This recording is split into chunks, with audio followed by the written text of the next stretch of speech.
It is an emotional journey for one local police officer. He spends his free time helping families of the fallen. His mission is tonight's Mino Project.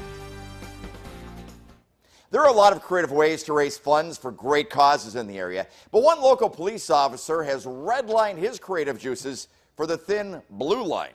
Every day, every shift, Hobart police officer Israel Deutsch is reminded of the day two of his fellow officers gave their lives in the line of duty. When I got hired by Hobart-Lawrence, I learned of Bob and Stephanie's story, and it showed me, how close it can hit to home. Not only does it happen in New York or Los Angeles, it happens here in the small communities. No, law enforcement deaths are not unique to large cities. In fact, the number of deaths is tragically, surprisingly high. Usually there's about 120, 140 officers that die per year in the line of duty. While their sacrifices will be respectfully honored, it's those left behind that Israel is now focused on. If you take that times a wife or depending on how many children they have, you're talking about thousands of survivors per year that are affected by an officer that dies in the line of duty. His way of paying homage to those who have fallen by raising $25,000 for the Cops Fund, concern of police survivors. An Ironman competition in Madison is coming up. Taking part in the world-famous Kona Ironman is in his plans.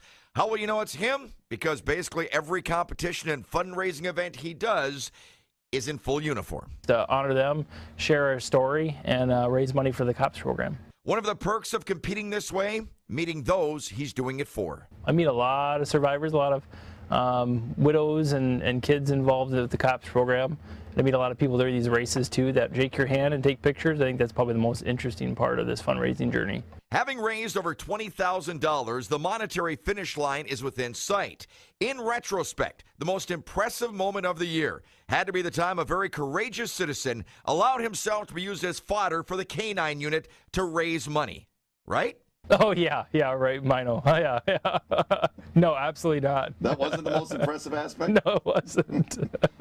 The dog enjoyed it. The dog enjoyed it, yeah. I think you look like a peanut butter and jelly sandwich. Scariest 10 seconds of my life. Mino, NBC 26.